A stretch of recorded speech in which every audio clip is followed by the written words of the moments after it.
Dr. Lana Martinez, Mr. Craig Mutz, Mr. Marshall Fleer, Mr. Jason Sabota, Dr. Joel Odom, and Mr. Terrell Shellhouse.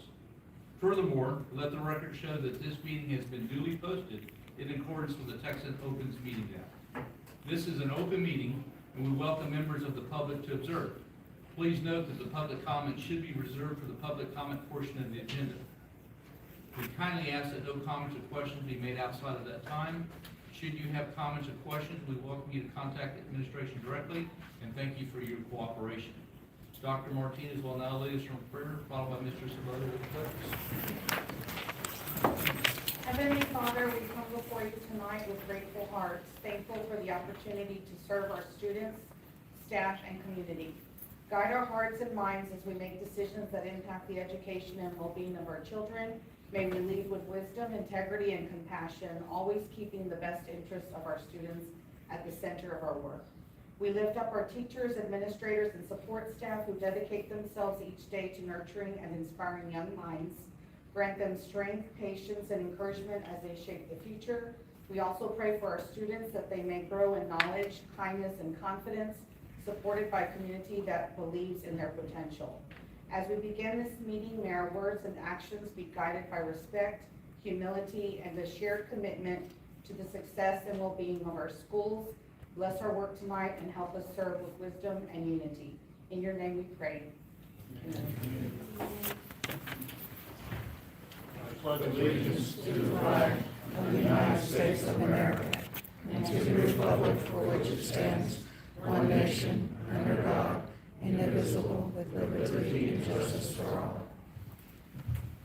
On the Texas flag, I pledge allegiance to thee, Texas, one state, under God, one and indivisible.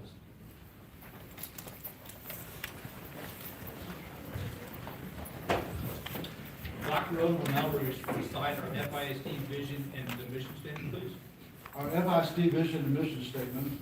The FISD vision statement is character, knowledge, competence. Our mission statement is FISD is committed to the development of innovative, lifelong learners who possess character traits to achieve personal and professional success. Thank you. Mr. Fleer will now recite our FISD goals, please. The FISD goals are excellent student outcomes, superior workplace environment, exceptional customer service and community engagement, strategic resource management. We will now do a round robin of the board recitation of the FISD core beliefs. Our FISD core beliefs are, in FISD, we believe all students feel safe and supported in a developmentally and academically challenging environment. Families are welcome partners in their children's education. Faculty and staff are compassionate, dedicated, adaptable individuals who are student-centered. Campus leadership is fair, equitable, and clearly communicates and engages with stakeholders. Superintendent and central administration lead with integrity, transparency, and clear communication to provide a well-resourced educational environment. Trustees provide student-centered and fiscally responsible leadership and transparent and ethical support of all stakeholders. Mr. Buse will now recite our overview of good governance and code of ethics, please. Each month, we highlight one of our good governance indicators and code of ethics that the FISD Board of Trustees follows to prompt the best interest of the district as a whole. This month, for the code of ethics, we are highlighting integrity of character. I refuse to surrender judgment to any individual or group at the expense of the district as a whole. I will consistently uphold all applicable laws, rules, policies, and governance procedures. I will not disclose information that is confidential by law or that will needlessly harm the district if disclosed. Our good governance indicator for this month is the Board of Superintendent team regularly checks expectations and assesses board superintendent manager operations. Thank you all for that. We will now recognize our future chef competition winners. Ms. Moffitt, please come forward. Mr. Moffitt. Thanks, sir. Ms. Moffitt. That's all right. Go ahead and get those people up. Yes, can I get my future chef students up here? Yep, students, just have them in the line. Bring those cookies up. Oh, okay. All right, so if y'all don't know me, I'm Matt Moffett. If you mind, if you'll just scoot back a little bit and face this direction. Line them all up facing. There you go. Thank you. Right there, perfect. All right. I was the manager in the cafeteria over at the North Campus. I'm over at the high school now, an alternative. From day one though, it's been hands-on with the kids. I love working with these kids. It's one of my favorite days of the year, is this Future Chef program. I think we've been doing it, I think it's the 17th year now. I've been here since 2024, and I'm 3 years, and it's like I said, it's my favorite day of the year. I get to see a lot of kids that I work with, and get to see them outside the cafeteria, where they call me their favorite lunch lady. But no, the program it's really is special. It teaches them more than just cooking. It teaches them how to present themselves, to board judges. And, cooking. I'm a little nervous. It's nice to see. I love cooking, obviously. I love to eat. And it's nice to see that my passion is going into the younger crowd. Let's see, I think this year we had 9 participants that put in an application. I think 6 got accepted. One of them could not make it, so we had 5 entrants, 4. The 4th and 5th place, everybody did an exceptional job. Nobody went home hungry. Everything was good. I took home leftovers. It was great. Let's see. Madeline Larson, she made a creamy chicken. She was one of our runners-up. And Miss Beach, Athena Beach, she made a Mexican green chili enchiladas. They were delicious. Those are the ones I took home.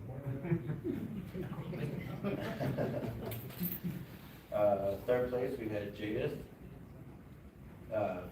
She made a pearl sauce with shrimp Alfredo, also delicious. I wanted to take some home, but somebody still looked for I got to. 2nd place, we had Sky Lopez. I'm gonna butcher this. Sopa de Fideo with beef. Honestly, hands down, that's one I've ever eaten in my life. I've had a lot. And then, of course, our 1st place winner, Mr. Ruiz Segovia. I'm going to butcher this name too, but it's Fiesta Arroz con Pollo Bowl. But it was very colorful. That was my favorite part of the dish. She had all the colors of the rainbow. But they all did great. I loved all your food.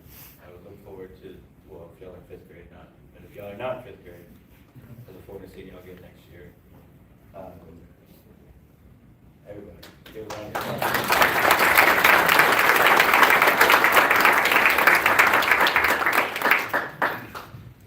It takes leadership and confidence to step up and take a risk and share your talents with other people. It makes us vulnerable and opens us up to feedback.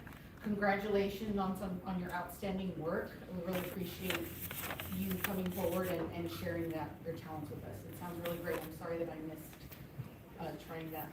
Congratulations. We're very proud of you. I missed this year as well. Didn't get to judge it this year, but I heard phenomenal things about all the entries. I did have a little sample of our winner, and it was phenomenal. She made another batch for some of us at central office. It was very colorful, very tasty. I forgot to tell you all about that. I just know that for a lot of you, it's the first time to cook in a commercial kitchen, so each of you was assigned a cook from our cafeteria staff, and they worked side by side with that cook to prepare their dish in our kitchen. It's not like they make it at home and bring it. They have to prepare it on site and then present it to the judges. And a lot of those, you talk about the history of wanting to learn how to cook because you cooked with family members, grandparents, parents, and a lot of those meals mean something special to you. So thank you all very much for representing us. and good luck to you. From my understanding, they can move forward in the process with Sodexo on to regional or even national level, so we'll see what happens. But congratulations to you.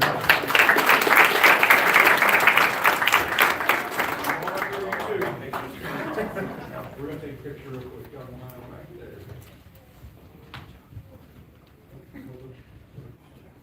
Make sure it's the right way.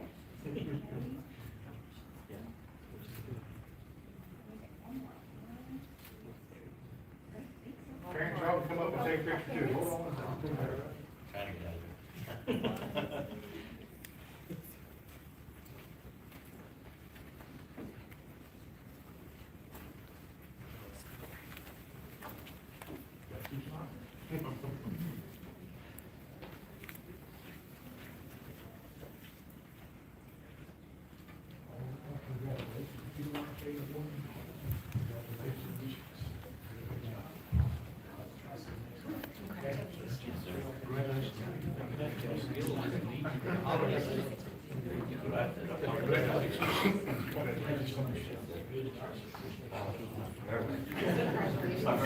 Thank you, sir.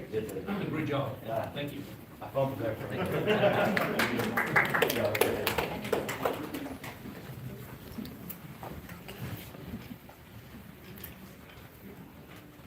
Now we will have recognition of the teacher and the students of the month by Mr. Barrett. I'll pass it over to you, sir. I think it's great. Good evening, Dr. Bishop, President Sean Rock, School Board. Tonight, Floresville High School has the pleasure of introducing our Students of the Month as well as our Teacher of the Month. One of the things that I try to mention every time I'm up here is this is very much an award for the student, but also for the parents. The kids that we have in our school, I brought somebody in our building from San Antonio School today, and walking through the hallways made the comment of, y'all just have such great kids here.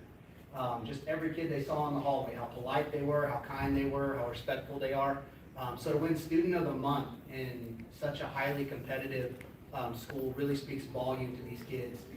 Not only about their performance academically, but just the type of people that they are. So I'm going to go ahead and introduce our first Student of the Month. Natalie Valdez is the daughter of Cindy and Stephen Valdez. I'm proud to recognize Natalie primarily for her involvement in and outside of the school. She's involved with the Sacred Heart Catholic Church. She's involved in agriculture with our LDE teams, milk judging specifically.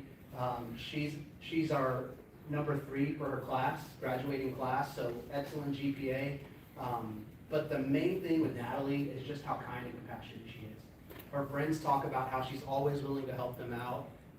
She's a leader, a mature role model. I get to see that firsthand with her being one of our counselor's aides in our building. And so ultimately, Natalie is involved in a lot of things with NHS, being a part of the Honor Society, being in ag. Her work ethic and leadership and passion with hands-on learning is always contributing to our school environment as well as out in the community. Parents, y'all did a great job with Natalie. Very much appreciate that we get to partner in Natalie's education as our first Student of the Month.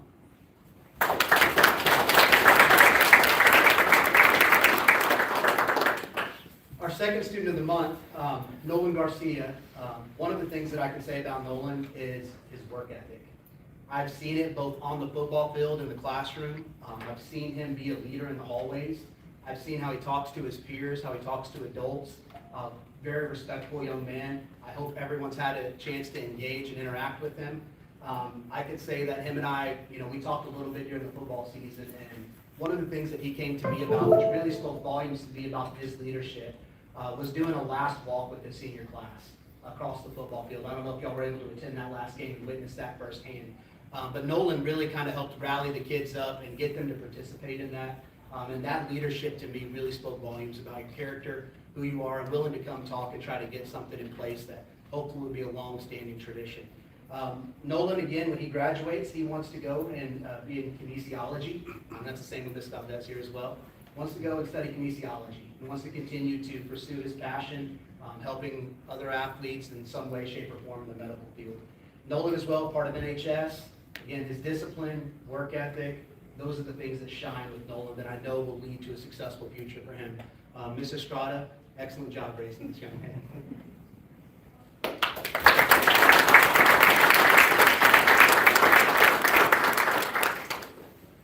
Ms. Farrell will be our teacher of the month, and I joked with her a little bit about how we tend to go off script out in the hallway.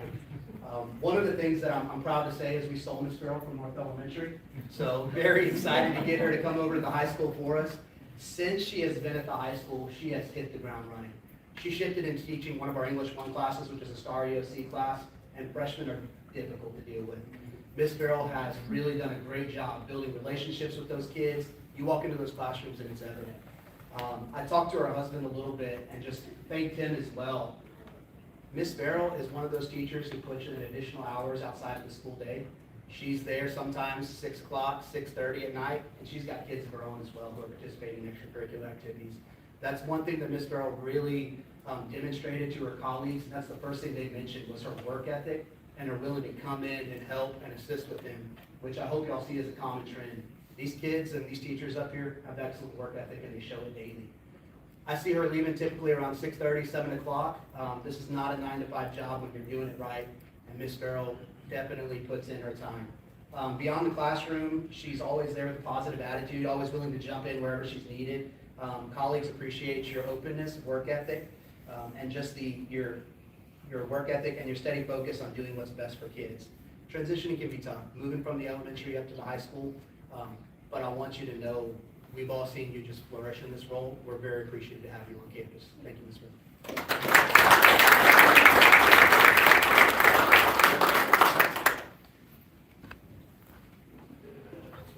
Natalie, we're so proud of you as a board.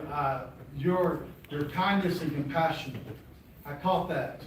And you know, those two characteristics in your life will carry you a long ways in anything that you want to do. So I want to congratulate you as Student of the Month, and know that your future is bright because of just who you are as a person, both in the community and in school and wherever you go. So may God bless you. Thank you. Nolan, man, I tell you, we've spent a lot of time in the locker room. I know that Nolan works hard because I made the mistake one time of going to the locker room to lift weights with the boys. And it didn't work out so well for me. But for him, I'm telling you, his work ethic, you're right, Mr. Barrett, is just outstanding. You worked hard on everything you did, and then, not just that, but making the grades as well. And I want to congratulate you, and I'm so proud of you and your accomplishments, and you're just great, and I appreciate you very, very much. Thank you. God bless you. Ms. Farrell, from the littles to the freshmen. I don't know how I can connect those two, but I will tell you what a wonderful job you've done to transfer over now to the high school. And I didn't know that y'all could steal teachers. I wasn't aware of that. That's pretty cool. So anyway, but Ms. Farrell, thank you so much. And thank you for all that you do, your work ethic again. You know, the harder you work, the better you are at what you do. And we congratulate you as a board. May God bless you. We have something from the Lions Club for each of you. And we would like to just congratulate you for all your hard work in and out of the classroom. And these are just a little gift.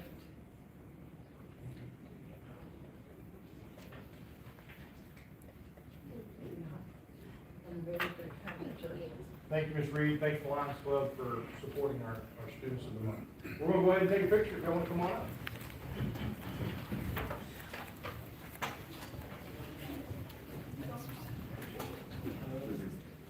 Right there. Don't be shy. 1, 2, 3. Parents. Hold on one second. Let Ms. Reed jump up here real quick. Ms. Reed, you want to jump in and take a picture? I can't jump at all. Oh, okay. Not run either. Ms. Ball, take that.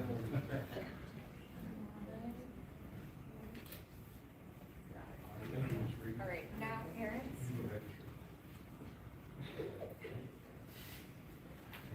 Parents, you want to come up? Come on up. Take a picture.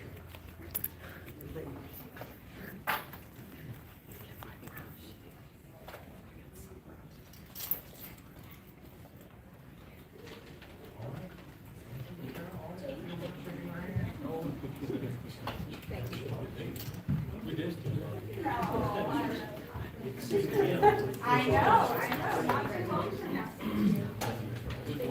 So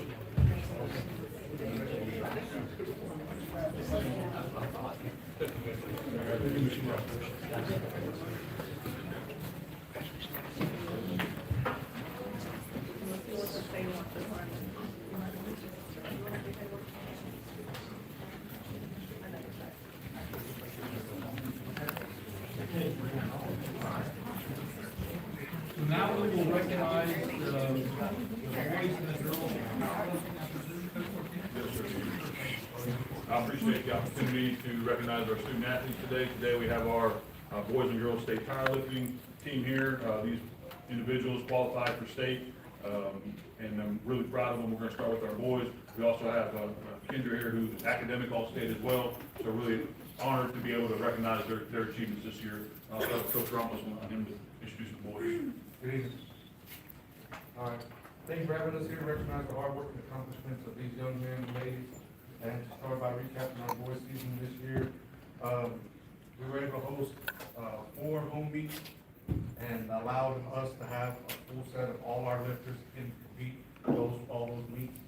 We also had 4 home meets with the girls, and so the same thing for them, which gave us a lot of opportunity to keep those kids in a steady, consistent training method and mode and program that allowed them to continue to progress through the workouts, through the PRs, and continue to go up and up and up and weight throughout the season. So thank you, Coach Martinez, for providing all the resources and materials and things that we need to get that done this season. So first off for the boys, we have sophomore Ethan Williams, who came in 6th at regionals and finished, or came in 6th at regionals and then 11th at state. And then Carlos Reyes Jr. qualified for regionals and finished 6th, but he actually tied for 5th, so he only missed out on that medal just by body weight. So there was a little bit there, and he was right there. Then finished 18th at the state. Senior Cottrell, Matthew Cottrell finished 4th at regionals and then 18th at state. Senior Josh Martinez finished 9th at regionals and 12th at state. And then Omar Torres, senior, he was our regional champion, and then finished 11th at state. You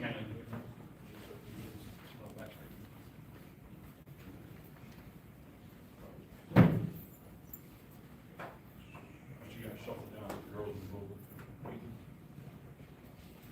Start on that way, come on.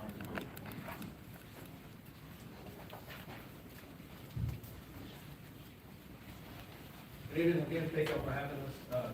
Been saying about these girls, this is my first year coaching girls powerlifting. It was a blast, it was a roller coaster, it was everything in between. And truly enjoyed my time with them, so I'm proud to present my girls today. We had 26 girls on our roster, like Coach Ramos said previously. We had hosted our 4 meets, so we're able to have all 26 of our girls lift every week. Got them in a smooth routine. Out of the 26, we qualified 18 for regionals, and then we had 4 go to state, so I present 4 of them today, along with Kendra. This is Jocelyn Avila, she's a sophomore, she's a one-time state qualifier, one-time regional qualifier. Showed up to regionals, pulled a deadlift that we were not expecting her to pull, she went out and got it, hit the state total when she qualified for state, so couldn't say enough about Jocelyn. I have Peyton Austin, she's our junior, she's a 2-time regional qualifier, one-time state qualifier. Have Cambry Angle, she's a 3-time regional qualifier, 1-time state qualifier. And then we have Gabby Ernesto, 4-time regional qualifier, 3-time regional medalist, 3-time state qualifier, 3-time state medalist. And then I have Kendra Ramirez here, she received elite academic all-state, along with Cambry Angle, she also got elite academic all-state. And then the missing one of my seniors, Mariana Pinto, she was also first-team academic all-state. Couldn't say enough about these girls. They represented Floresville the right way in our program. The right way, came in day and day out. Truly got to the grind and truly trusted our process, and I couldn't say more about I'd like to recognize our coaching staff as well. We lost our powerlifting coach in July. Couldn't find a replacement. I asked Coach Valdez to step in. He's also our head boys track coach, and so he pulled double duty all year long. And in the midst, he found no time to have a wedding, get married, and go on a honeymoon. And so couldn't be more appreciative of what Coach Valdez does. Gianna Molina, she's also our trainer. We didn't have a female assistant at the time. I recruited her, she did it for free last year, we were able to get her a stipend this year, but she did it with no hesitation to help our program. And I can't say Coach Ramos helping, we hosted 8 powerlifting meets this year. Because our team is so big, we held meets so every kid had an opportunity to compete, because that wasn't that way before we were able to do that. So hosting our own meets allowed us to do that, and put a lot on them, and they did a really good job of representing our program. And I want to make sure those coaches get the recognition they deserve as well, because they work extremely hard this year.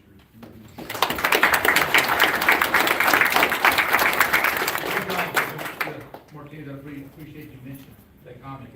They did it all, but it actually took all the coaches and support staff.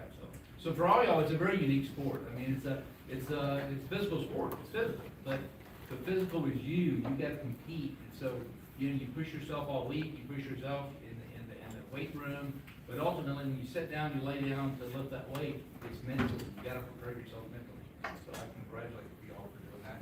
You represented yourself. You represented the school. Thank you for that. So that mental toughness will take you on a lot of different places.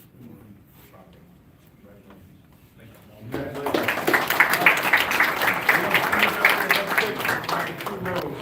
Let the boys go in the back, the girls go in. I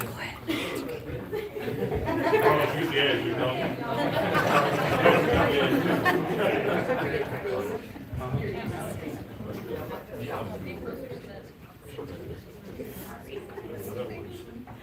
Can you get us all in? I think so.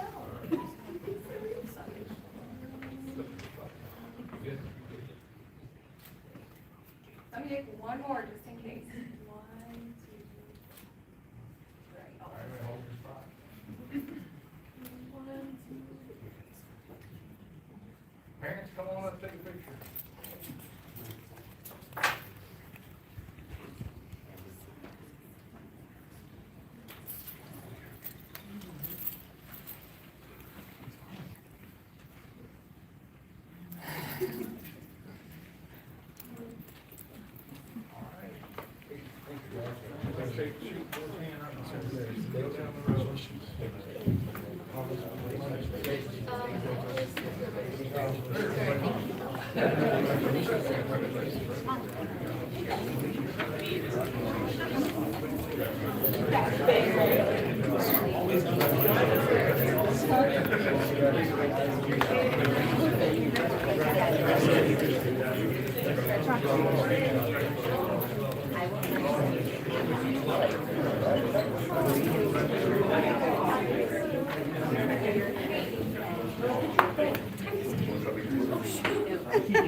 Last, we'll recognize our girls basketball by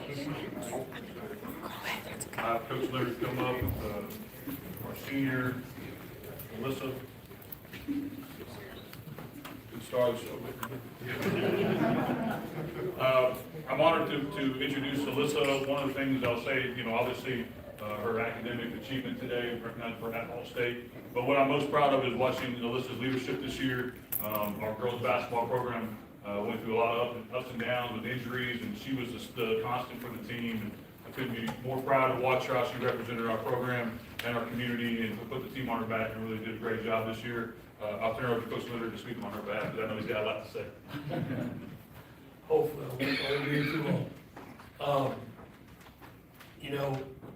Every year, it's an honor to come up here and recognize these young athletes.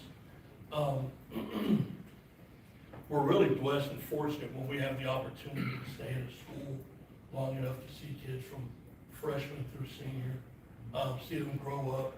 And this was my 4th year here, my 4th year watching Alyssa.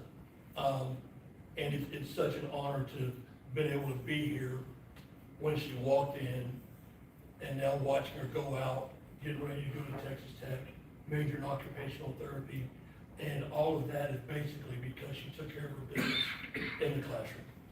And that's the main thing we're recognizing, but I can't just leave it at that. When Alyssa was a freshman, she had short curly hair, okay? And throughout every year, when we're talking to the other coaches, they're like, hey, do y'all have that kid with the curly hair? And yeah, she's back. And you have that kid with the curly, yeah, she's back. Well, this year, you know, I had to say this is her last year. And, you know, her freshman year, she played volleyball, basketball, ran track. Sophomore year, played basketball, ran track, pulled a hammy, and we've been working on that since. But to show her character, you wouldn't know it. You know, her work ethic, her desire to compete, just, it was amazing to watch. Because I had to hear it, not in a negative way, but hey, go talk to the trainer, you know, her hamstring. And, you know, I don't think I can go, yeah, you can go, and then she go. And, you know, she hit the 2 free throws in the regional, or in the, by-district game to send us on to the next round. Hit 2 free throws to win, to go to the next round. And that just shows a lot about, her drive and relentlessness.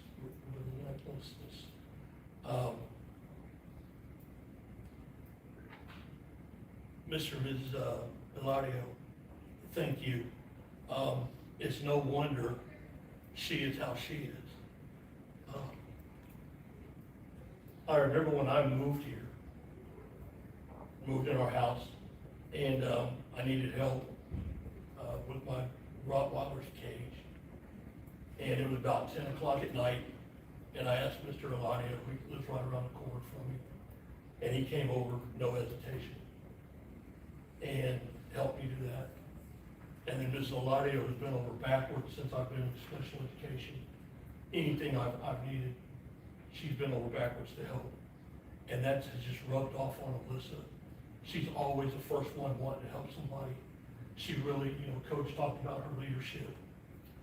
She would take anybody that would come in the gym, and she would try to show, try to mentor. And I thought she did, and she would hold people accountable. Now, you all know kids don't like kids holding each other accountable, but that's what real leaders do. And she was a real leader. It didn't matter who liked it, who didn't like it. She knew what needed to be done, and she made sure it got done. And that's something that I think is definitely going to carry her forever. You know, not being afraid to do what's right when it needs to be done and hold people accountable. So Alyssa, I'm very proud of you for that. So, this is Alyssa Eladio. Couldn't be more proud. Congratulations. What's that number under her picture? 1,000 points? Oh, yes, sir. And she was a 1,000-point scorer. I got a story to tell you about that, too. So, the day that she got, of course, I'm never going to tell a kid they're close to 1,000, okay? So she started pressing. She started pressing, forcing shots. I gotta get. And I'm like, look, okay, we know you're about 2 points away. Just calm down. It'll come to you. Sure enough, she gets to the free throw line, knocks 2 down, gets to 1,000. And then from then on, I think from that day on, she started having career highs in points through the rest of the season. So that was awesome. One thing, Mr. Snow. Well, Alyssa, on behalf of the board, just listen to Coach Leonard. I mean, just makes us so proud that we have students as yourself. Not only on the court, what you can accomplish, but what you are as a person. And the backing you have from your family. I love that we have such strong family in Floresville ISD that produce such a great student. And that it shows that you have academic also. Great on the court, great leadership, but then your academics is high. We'll protect them. That's awesome. We wish you all the best because you deserve it. Very proud of you. Coach, you gonna give me this 50?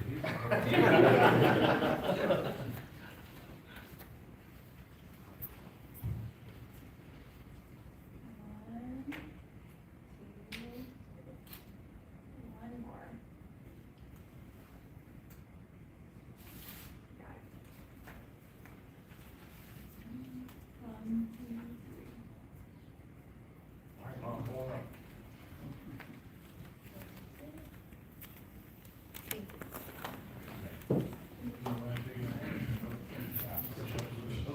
Thank you.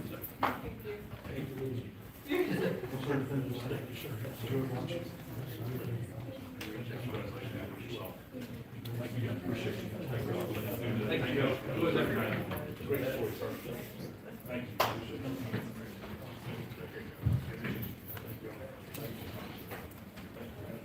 She was refereeing every Saturday too in the youth. Yeah, she refereed every weekend for the little ones.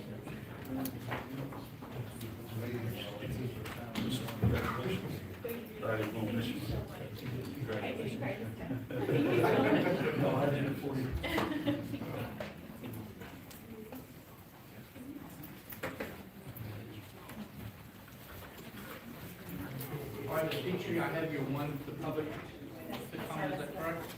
Let me read an overview on the public comment. The board encourages comments about the district from the members of the public. Anyone who has signed up to speak in advance of the meeting in accordance with the board procedures may do so. The board asks that each participant comment pertaining to district business and be no longer than 2 minutes. Remember that the board may not discuss or act upon any issues that are not posted on our agenda. In addition, the board has adopted policies to provide prompt and equitable resolution of complaints and concerns for employees, students, or their parents, and the general public. Copies of our district policies and procedures on public comment and filing complaints are available at www.fisd.us. At this time, I've got Mr. Andrew Gaona. I'm sorry, Gaona. You'll have 2 minutes to speak, sir. Appreciate that. Hope you bear with me, my first language is not English, so if you can follow along, that'd be great. Good evening, my name is Andrew Gaona, and I'm the parent of a senior in Ella. I'm here because the district's explanation of the recent manual GPA recalculations at the high school remains incomplete, inconsistent, and undocumented. And these decisions directly affect scholarships, honors, and college admissions. The principal recently emailed me stating that Skyward was double counting certain CTE courses, counting the 2 credit course as 4 credits. That describes a symptom, not the cause of the error. There is still no explanation of how the error exactly originated, how long it existed, or how many students were actually affected by it, or whether it was a Skyward bug or a district configuration issue. The explanation also contains a mathematical contradiction. I was told that overcounting points hurts many students, not across the board. Yet correcting the overcounting raised GPAs for students taking weighted classes. Those 2 statements cannot both be true unless the district is using a non-standard GPA formula, and if so, that formula has not been provided. There is also no timeline. The district has not stated when the error was discovered, when manual recalculations were performed, whether recalculations were done more than once, or whether any GPAs changed after the initial recalculation. Without a timeline, there is no way to verify consistency or fairness. Most concerning, the district has provided no documentation at all. Documentation being the key word. I have received no Skyward error report, no Skyward ticket, no description of the audit, no Excel formula, no spreadsheet, no verification records, and no confirmation that the same method was applied to each and every student. Yet the principal stated that he recalculated GPAs through Excel with no mention of oversight, verification. A single individual manually recalculating GPAs for an entire senior class without documentation is not a transparent or reliable process. So tonight I am asking the board directly, what was the exact cause of the Skyward error? Not the symptom, but the cause. When exactly were manual recalculations performed, and were they performed more than once? What formula was used in the Excel recalculations, and does it match district policy? Sir, you're almost a half a minute over time, so if you can wrap it up, please, sir. Absolutely. Who verified the principal's manual calculations? Will the district provide the Skyward ticket, the error report, the recalculation spreadsheet? Will the district commit tonight to providing all documentation by a specific date? I want to be clear. I am not here to accuse anyone of wrongdoing. I am here because the district made significant changes to student GPAs, class rankings, without providing documentation necessary to confirm accuracy or fairness. Transparency is not optional. I am formally requesting that all documentation related to the Skyward area and federal calculations be provided within 10 business days. I've submitted a Texas Public Information Act request so that all the documentation surrounding this issue can be reviewed transparently and in writing. Thank you. Thank you for the comment. Sorry to make you to speed up. You did a good job though toward the end, but thank you for bringing that to our attention. And thanks for coming tonight.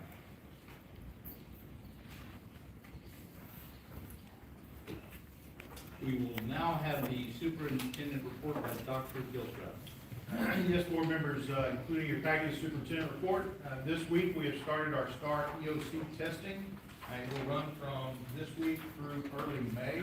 So we want to encourage our students to take this opportunity to show everyone everything they've learned throughout the year. We want to ask our families, our parents, and to make sure their students are well rested and prepared whenever they get ready to take those tests. So make sure the kids are ready to go, and the teachers and staff have worked a long time, many hours this year. So it's going to be an opportunity for students to show off everything that they've learned. The Finance Committee of board members will meet on Thursday to review and receive updates on the current budget, as well as continue working on next year's budget. Current enrollment trends will be considered during the calculation and implementation of next year's budget, which has seen a decline, so we will be budgeting on some new numbers. I want to take an opportunity to thank Ms. Angle as well as Ms. Stonish in the business office and HR office for the time that they put in to gather all the information, all the details as we build that budget out for next year. We must have that approved by the end of June, so we will be doing that over the summer. I've approved the superintendent evaluation, or provided the superintendent evaluation at each of your spots. There's an envelope that contains some relative information as well as the instrument tool itself. Mr. Shadrach can collect those, as well as Ms. Petrie, if you want to return it to either one of them in a sealed envelope by Monday, April the 20th, so that we can take care of the observation or the evaluations in the regular May meeting. That'll give Mr. Shadrach some time to tabulate those and get everything ready to go for May's board meeting. Also provided at your spot are the upcoming campus events. Also provide that each week in a weekly update for April and May. There's too many of those events to name because I will forget something somewhere along the way. But it is a chance for our students to show off their performances and the recognition banquets coming up this time of year. It's an opportunity to celebrate our students, our families, our community, ultimately with the culminating event of obviously graduation. Graduation is that big event of the year, the biggest day of the year, in my opinion. The board's encouraged to attend as many of these events as you can. There are events listed in blue. Those do require an RSVP, or you're cordially invited to those things. So if you're going to attend those, please let myself or Ms. Petrie know so we can get your name added to that list. Ms. Petrie has also provided the individual continuing education hours update in your packet. The information also includes any outstanding required hours. Speaking of required hours, the TASB SLI will be June the 12th and the 11th and 12th in San Antonio. This is a great opportunity for board members to receive those continuing education hours if they need them. It's also an opportunity to network with school board members from across the state. It's always a good time whenever we go as a group, and it's able to get your required hours as well as networking with others from around the state.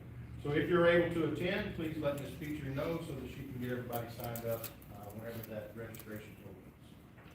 Per policy DC local, beginning April 1st through August 31st, the board delegates to the superintendent the authority to employ contract personnel.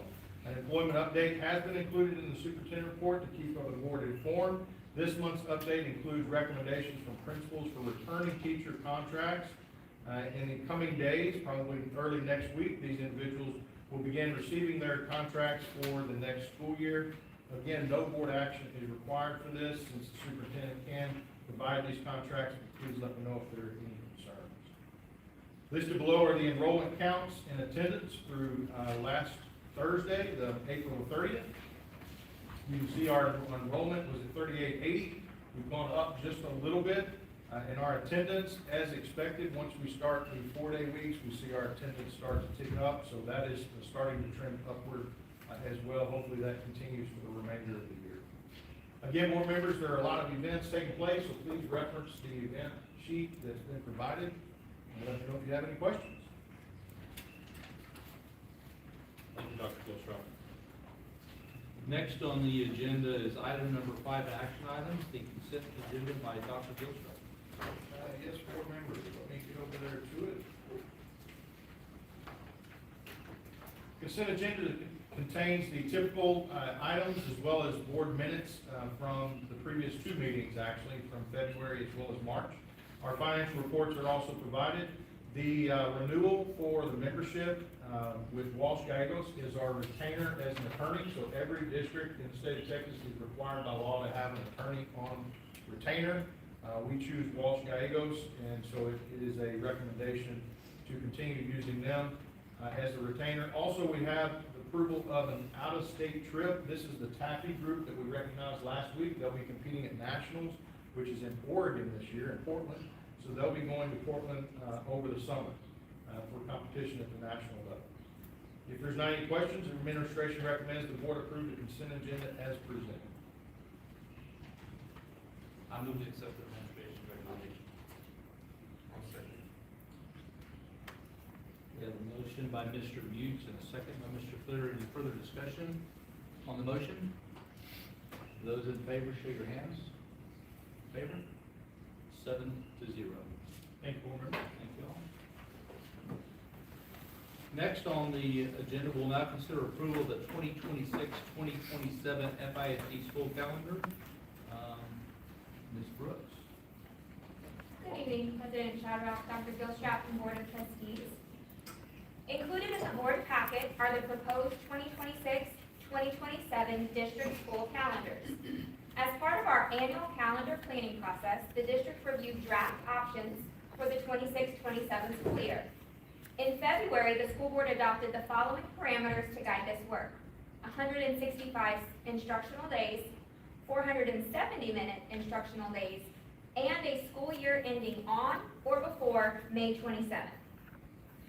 Our original timeline anticipated bringing a final calendar recommendation to the board for consideration in March. However, as draft calendars were shared and feedback was gathered, a new calendar option received increased support in discussions. A calendar with mostly 5-day weeks in the fall and mostly 4-day weeks in the spring. Because of the interest around this option, we gathered additional input before making a final recommendation.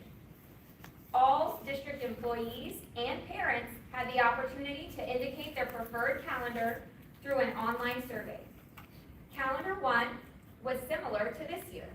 Calendar 2 reflected 5-day weeks in the first semester and 4-day weeks in the second semester. The results of over 1,000 participants are shown below. Calendar option 1, which was the one similar to this school year, received 41% of the vote, or indicated preference for 41%. Option 2, which was the one that had mostly 5 days in the fall and 4 days in the spring, received 56% of the overall vote, and 3% indicated no preference whatsoever. So the majority of the survey respondents indicated their preference in calendar option 2, which has mostly 5-day weeks in the fall and 4-day weeks in the spring. Both of those calendars are also in your board packet if you'd like to review them, but also, do you have any questions?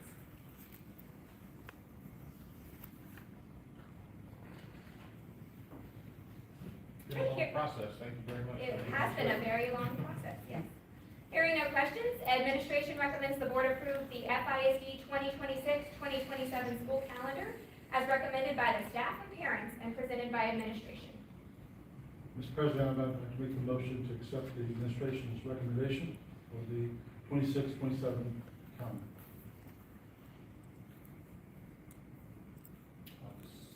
Second. I'll second. So I have a motion by Dr. Odom and a second by Mr. Flitter. Any further discussions on the motion made? Show of hands in favor. 7-0.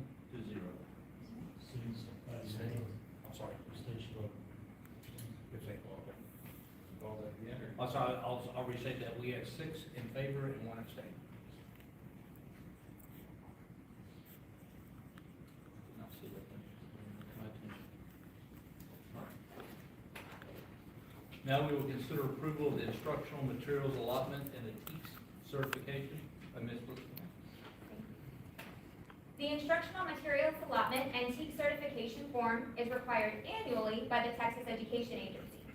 The school board must certify that all instructional materials submitted by the district textbook coordinator have been reviewed and approved for use.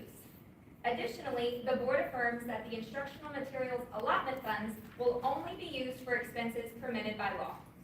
The board also certifies that the district instructional materials fully cover all required elements of the Texas Essential Knowledge and Skills for each subject and grade level. The certification form is included in the board packet. Do you have any questions?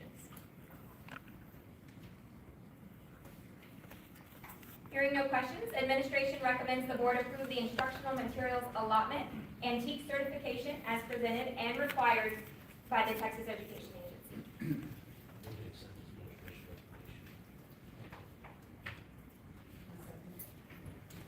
Got a motion by Mr. Sabota, a second by Dr. Martinez. Any further discussion on the motion made? Those in favor of show of hands? Only 7 that time. Now we'll consider approval of the 2026-2027 instructional materials adoption for the secondary math. Yes, another long process, thank you. The Texas Education Agency has established a new system for approving instructional materials called the Instructional Materials Review and Approval Process, or IMRA. The process replaces the previous system, which was most recently used during Proclamation 2025. IMRA is now the annual process for evaluating and approving instructional materials used in Texas schools. Established by House Bill 1605 in 2023, it ensures that educational resources are high quality, grade level appropriate, and fully aligned with the Texas Essential Knowledge and Skills. The process is designed to enhance the quality of education by providing schools with the best possible instructional materials.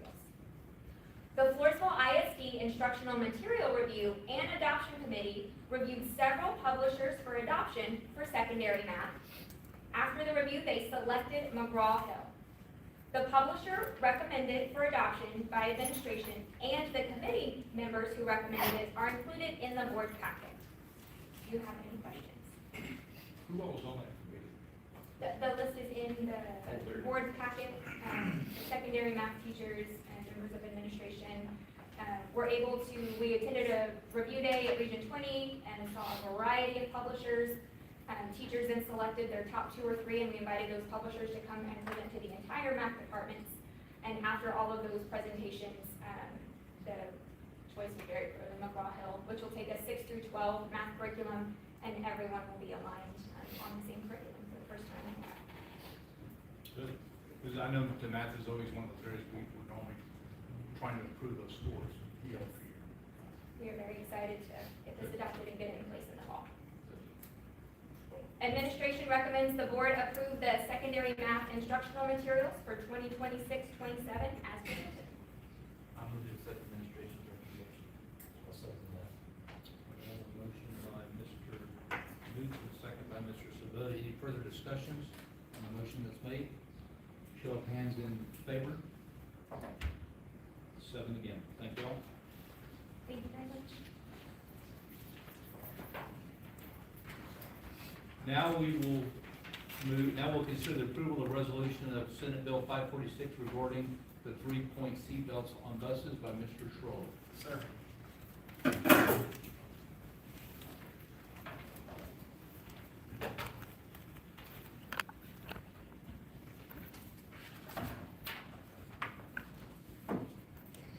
Good evening, Board President, Board of Trustees, and Superintendent of Schools. Senate Bill 546 updated the Texas Transportation Code to require that all school buses transporting students be equipped with 3-point lap shoulder seat belts for each seating position, including the driver of that bus, by September 1st of 2029, unless the district adopts a resolution of financial inability as permitted by statute. The legislature also established detailed reporting requirements to the Texas Education Agency to monitor statewide compliance and assess the financial impact of the mandate. By the end of the 25-26 school year, districts are required to submit a comprehensive report identifying the number of buses equipped with 3-point seat belts, the number with 2-point seat belts, the number of buses without seatbelts, and the estimated cost associated with retrofitting a bus, and all buses a district owns. In 2017, legislation updated school bus safety requirements to mandate 3-point lap and shoulder seatbelts, the same type found in your personal vehicles, for all buses year 2018 and newer. Our district, FISD, has remained fully compliant since this law went into effect. Since 2018, the district has purchased 7 buses equipped with 3-point seatbelts. 2 buses were purchased in 2018, 2 in 2023, 2 in 2024, and 1 special education bus this past year, 2025. These 7 buses are used daily to transport our students. Senate Bill 546 came into effect September 1st of 2025, which removed the qualification model year 2018 and newer, and now applies the standard to all buses operated by a school district. By the way, FISD owns 49 buses. This slide just gives us an overview of our current school bus fleet as it relates to compliance in regards to Senate Bill 546. At this time, 14% of our buses are already equipped with 3-point seatbelts and will not require any retrofitting. An additional 12% have 2-point seatbelts, and those 6 buses will need to be replaced or retrofitted to meet the new mandate. The majority of our fleet, 74%, currently have no seatbelts at all. That equates to 36 buses that will need to be replaced or retrofitted. Overall, 86% of our buses, our 42 buses total, will require replacement or retrofitting to comply with Senate Bill 546. As noted earlier in the presentation, I'm just providing an additional overview so you can see it visually of the reporting requirements that all school districts in the state of Texas must submit to the Texas Education Agency. That's the number of buses with 3-point, 2-point, without seatbelts, estimated cost per quote to retrofit a bus. I jumped on this early. What you see here, school districts are required to obtain and submit a single cost estimate for retrofitting district school buses and submit that to the Texas Education Agency. I did this past August, and it was determined retrofitting the school bus was estimated at just over $33,000. If you look, alone, labor, $15,000. Current estimates are now, I called Longhorn Bus Sales, a reputable national company. In these 8 months since August, they went up over $2,000 already to retrofit a single bus. I was also informed it takes 48 to 60 hours to do a single bus. It's a long process. So with that said, the total cost from Longhorn Bus Sales to retrofit 42 of our school buses came out to approximately $1.4 million. This slide just shows the variety of buses FISD owned that would need to be retrofitted. Of the 42 buses that will require replacement or retrofitted, 31 of these buses are used daily to transport students to and from school. On average, FISD operates about 37 buses each day, as some of these buses support field trips and extracurricular activities, while those other buses are transporting students to and from school. The remaining buses in our fleet serve as spares. Sometimes, remember, we do occasionally have them break down. We do PM on it. That stands for preventative maintenance. And it's also important to note that on Fridays, particularly during away football games, and sometimes during the spring semester, we're running full capacity. All of our buses are on our roads. Retrofitting a school bus, like I said, is a complex, time-consuming, and labor-intensive process. Do you do it on site, or do you push your buses out? You push them out, they work, like I said, 4 to 5 days. That's one less bus we have transporting students. On a side note, the major bus manufacturers have indicated they will not recertify older buses that are retrofitted with seatbelts. In other words, once they modify a bus, the manufacturer will not guarantee that it still meets federal crash and safety standards. It's also important to note that the majority of buses identified for retrofit and FISD are between 9 and 16 years old and already have pretty good high mileage. And costs can be higher if they find the floors needing to be replaced, because they're gonna take out every seat. And so if you have any type of floor rot, that's additional price. So, grant funding, I put should be available to school districts after the reporting period closes. That's the end of May, so it's coming quick. However, as to date, no timeline or funding amount has been determined. The district will submit the required board agenda from tonight, along with the minutes from tonight's meeting, along with the resolution I shared with you in board book, I believe, for your viewing, and the resolution you'll see in the upcoming slide to the Texas Education through a dashboard platform called Sentinel.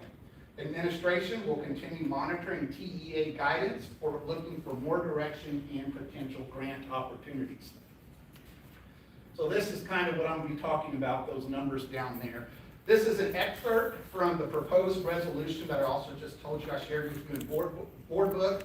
Affirms that the district has determined its current budget does not allow for full compliance with Senate Bill 546 by September 1st, 2029. It also directs the superintendent of schools to develop a bus replacement and or a retrofit plan and to provide annual progress updates as part of the annual budget planning process.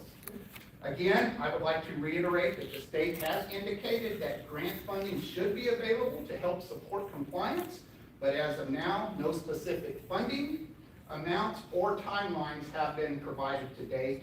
Lastly, I've talked to several school districts, large and small, and many of them have already adopted the same or very similar resolution and or are planning to do so at their upcoming board meeting. With that said, Board of Trustees. Are there any You said we have questions? 76% of our buses do not qualify. Yes. So I would imagine we would be just like in 86%. 86%, So yes. then we will be just like other school districts, will probably be in that same predicament. Absolutely. Probably half or better than their buses. Correct. So the state's gonna have to find ways to help school districts fund this. That's our hope, yes, sir. They are collecting that information through this requirement of notification to TEA. And what they do with that number, obviously, I would hope that the next legislative session, they collect that information, incorporate it into their funding somehow. But you also said, if the manufacturer said if we retrofit a bus, they won't guarantee or certify it. That's correct. So then consequently, they're saying we gotta buy new buses indirectly. Yeah, I'm thinking there's gonna be some more information coming out. And I don't see all states meeting this, or all school districts meeting this by 2029. Yeah, so what's the punishment if we don't meet it, because we're not gonna do this, even though we want everybody to have a belt, but if we don't have it, we can replace the bus and it's 2030, 2031, and we replace it, why retrofit one that we're gonna be replacing? Absolutely. If, what's the leniency? And that's the same question I asked at a webinar our Director of Transportation and I attended, and they did not answer that question. They have not been given that. Give us a deadline, but no money, and no leniency, nothing. They put it all on us. Unfunded mandates, that's a specialty of government. Because it is, I mean, right now, the school district is struggling every year to have a balanced budget, and we pull it off, but I mean, at certain points, we have to cross the bus out to pay salaries, to pay increases, help cover insurance, stuff like that, so the state's really backing us in a tough corner. Yes, sir. And like I said, we'll be on top of it for any updates coming from TEA. That reporting date, I believe, is May 30th. That's when it closes.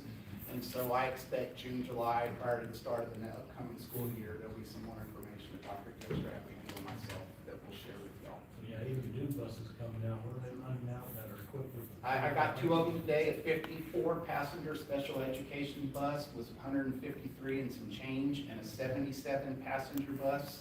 That's what most of our buses are. It is quoted to me today at $161,000. So that's over $7 million. That's correct. We had to buy all the buses. If we ordered them today, The turnaround time.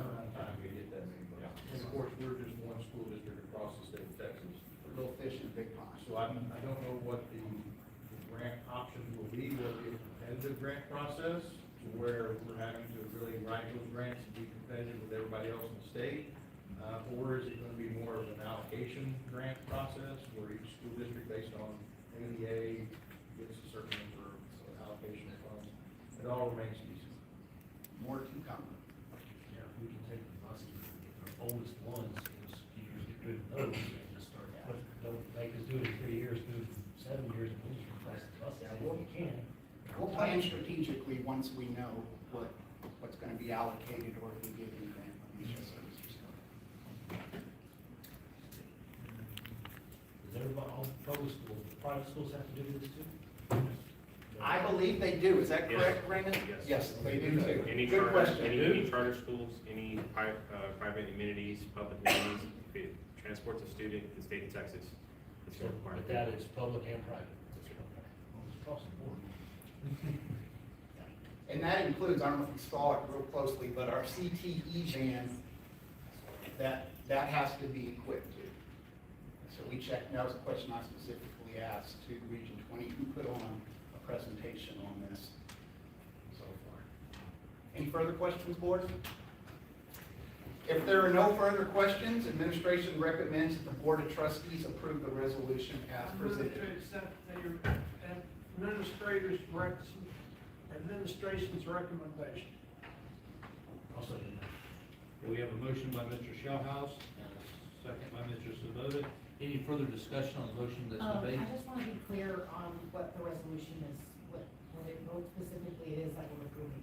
So, It's basically saying, in a nutshell, right now, the district cannot meet compliance in September 1st of 2029. Meaning we're we just gotta saying have- that we're not going to have the funds to Correct, comply with correct. this. Okay. And like I said, the majority of school districts are doing the exact same thing right now, because we're waiting to see what is the state going to help school districts out. It also directs the superintendent to develop a plan during the upcoming budget cycle. While we may say we don't have, affirm we don't have the funds available, we've got to come up with a plan. Well, yeah, what we're saying is we don't have the, I mean, we may be able to buy buses between now and 29, but we don't have the means to buy 42 new buses. Correct. That's what, And we're not going to go forward with any refitting of any. Not at this point, no ma'am. Okay. No, ma'am. So I'll repeat what's on the floor. So we've had a motion by Mr. Shellhouse, a motion by Mr. Shellhouse and a second by Mr. Sabota. Any further discussion on the motion that's been made? Show of hands in favor of the motion that's been presented. We have 7-0. Thank you, board. This is a tough one.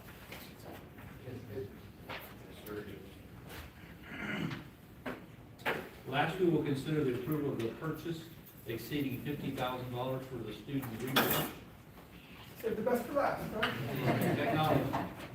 Buses to technology, sir. All about money. Good evening, Mr. Shawna, Dr. Dilstrap, and board members. Floresville ISD follows a comprehensive, long-term technology replacement plan to ensure that students have consistent access to reliable instructional devices. Currently, students in 1st through 12th grade are issued Chromebooks, while our pre-K and kindergarten students use iPads. Each of these devices has an expected lifespan of up to 8 years. Each devices for pre-K and 5th grade students right now, they're currently being stored in classroom carts, which we made that change last year. And middle school and high school students continue to take those home daily. As with all types of technology, these devices experience a gradual decline in their performance, increased hardware failures, which we're seeing a lot right now, and eventual loss of manufacturer support over a long time. To effectively manage this, the district replaces approximately 1/8 of the Chromebook fleet each year. This strategic approach minimizes long one-term expenditures and maintains a dependable access to the technology for our students. This year's purchase includes approximately 500 Chromebooks, along with the required management licenses that come with each one. Following a review of the 3 vendor proposals, each of which should be included in your board packet, CDWG was identified as the most cost-effective option. The total investment is $130,000, and it will be supported through a combination of funds, including the technology and instructional materials allotment, some title funds, and local funds. Board action is required for this purchase as it exceeds the $50,000 limit established by policy CH local. Are there any questions? Is this the same manufacturer we used last year? It was the same, manufacturer that we originally chose last year, yes, sir. I know one of the things that's concerning is even though a device may continue to work well, the companies quit carrying software updates to it. Yes. Talk a little about the cybersecurity, how that comes back. Yeah, so, well, Google will kind of guarantee on the Chromebooks, you know, an 8-year lifespan. That's as long as that they'll continue providing support to that. After that support no longer is being put on those devices, any security failures or anything that gets discovered by, you know, a bad actor, usually the, whoever the manufacturer is putting out updates that will, you know, kind of close off any backdoors, anything that gets discovered. When they're no longer supported, those updates no longer happen, so they become a security risk. You know, it gives a backdoor of entry into our Where network. you get the device is still operating fine, Yeah. it's exposing you.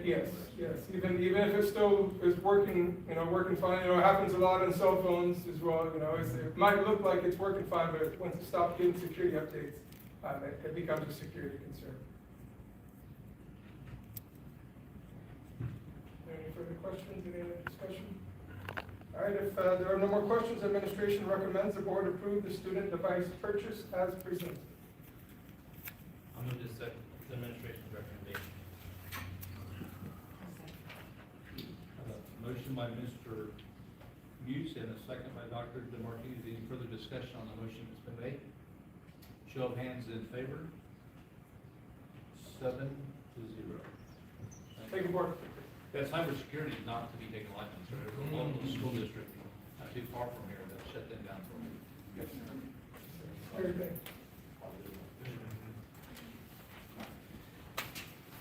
The board will now convene into executive session pursuant to the Texas Governmental Code 551.074 personnel. No voting will take place in this closed session. Any action the board wishes to take as a result of discussion of the closed session will take place after the board reconvenes in open session. At this time,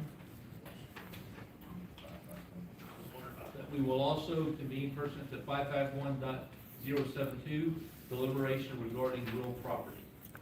We will go into executive session at 7:42. Thank you very much. Thank you all for